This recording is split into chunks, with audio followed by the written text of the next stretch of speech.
আসসালামু আলাইকুম রহমতুল্লাহ। সম্মানিত দর্শক শ্রোতা ও ভাই ও বোন, স্বাগত জানাই সকলকে আপনাদের প্রিয় চ্যানেল ইসলামিক ওয়াজ নওপাড়াতে। আজকে এসো কোরআন শিখি ধারাবাহিক ক্লাসের অক্ষর চেনার তৃতীয় পর্ব। প্রথম দুটি পর্বে আমরা সোজাসাপটা ভাবে অক্ষর চিনেছি এবং কেমন ভাবে উচ্চারণ করতে হয় এগুলি আমরা জেনেছি।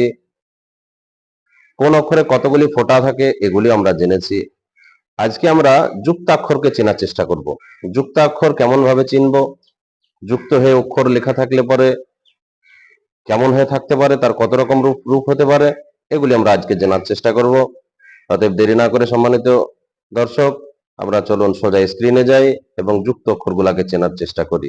যেহেতু কোরআনুল কারীম যখন তেলাওয়াত করব তখন আমাদের সোজাভাবে অক্ষর লেখা থাকবে না, লেখা থাকবে যুক্ত ভাবে, যুক্ত হয়ে অক্ষর লেখা থাকবে। সে অতএব যুক্ত ভাবে অক্ষরগুলিকে, তার রূপগুলিকে, তার ধরনগুলিকে আমাদের চেনা একান্তই জরুরি। তো চলুন আমরা সোজা মোবাইলের স্ক্রিনে চলে যাই। সম্মানিত দর্শক, আমরা সোজা মোবাইলের স্ক্রিনে এসে গেছি। আমরা এখানে লক্ষ্য করলে দেখতে পাবো যে আলিফের দুটো রূপ নিচে দেওয়া আছে, অনুরূপভাবে বায়ের দুটো রূপ নিচে দেওয়া আছে, অনুরূপভাবে তায়ের তিনটি রূপ দেওয়া আছে, জিমের রূপ দেওয়া আছে। আগের ভিডিওতে আপনারা যেমন দেখেছেন অক্ষরের যে রূপ সেগুলি সাধারণভাবে সোজাসাপটাভাবে রূপগুলি দেখেছেন, কিন্তু এখন যে রূপগুলি দেখা যাচ্ছে এগুলি অ্যাকচুয়াল আসল রূপ। ওগুলি তো সোজা অক্ষর, কিন্তু এগুলি যুক্ত অক্ষরে যখন থাকবে তখন এইভাবে থাকবে। তো এই অক্ষরগুলিকে আপনাদের চিনে নিতে হবে, বারবার পড়তে হবে এবং লিখতে হবে এবং ব্রেনে এঁকে বসিয়ে নিতে হবে, চোখের ক্যামেরায় ক্যাপচার করতে হবে, মনের ফোল্ডারে সেভ করে নিতে হবে। তাহলে পরে এই অক্ষরগুলি চেনা সহজ হয়ে যাবে। তাহলে আমরা দেখে নিই আমরা এটাকে পড়বো কিভাবে। আমরা বাচ্চাদেরকে মুখস্থ এভাবে যদি আমরা মুখস্থ করি তাও হবে। যেমন আলিফ, আলিফের দুটি রূপ, আলিফ আলিফ। বা, বায়ের দুটি রূপ, বা বা। তা, তায়ের তিনটি রূপ, তা তা তা। জিম, জিমের একটি রূপ, দাল, দালের একটি রূপ। আইন, আইনের দুটি রূপ, আইন আইন। ফা, ফায়ের দুটি রূপ, ফা ফা।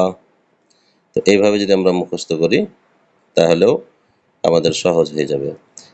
এরপরেও আমাদের শুধু নিচেকার অক্ষরগুলি পড়তে হবে, উপরকার অক্ষরগুলিকে মনে করেন আমি আঙুল দিয়ে ঢেকে দেবো বা কোনো কিছু দিয়ে এগুলিকে ঢেকে দেব, দিয়ে এই অক্ষরগুলিকে আমি চেনার চেষ্টা করব।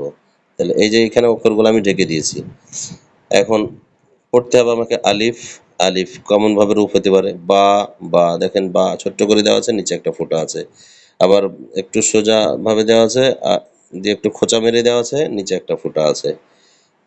ঠিক তা, হায়ের মতো দেখতে, ওপরে দুটো করে ফোঁটা আছে। জিম, দাল, আইন, আইন। এই যে অক্ষরগুলি দেওয়া আছে এই অক্ষরগুলিকে খুব ভালোভাবে চিনে নিতে হবে। তাহলে চলুন আমরা একবার পড়ি। আলিফ, আলিফ। বা, বা। তা, তা, তা। জিম, দাল, আইন, আইন। ফা, ফা। Calf, calf. লাম, লাম। মিম, মিম।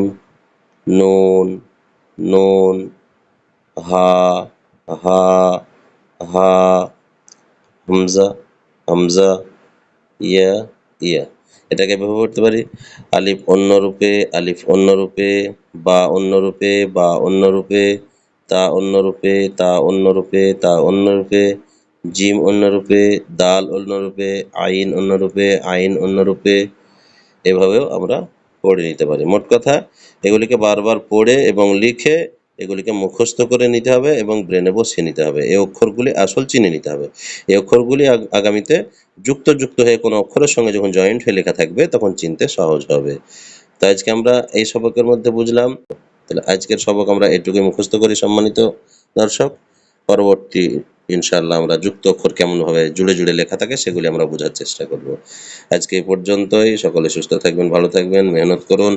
আল্লাহ তাআলা আপনাদের মেহনতের তৌফিক দেন এবং খুব তাড়াতাড়ি আপনাদেরকে কোরআনকে শুদ্ধ করে পড়ার তৌফিক দেন। আমিন সুম্মা আমিন ইয়া রাব্বাল আলামিন।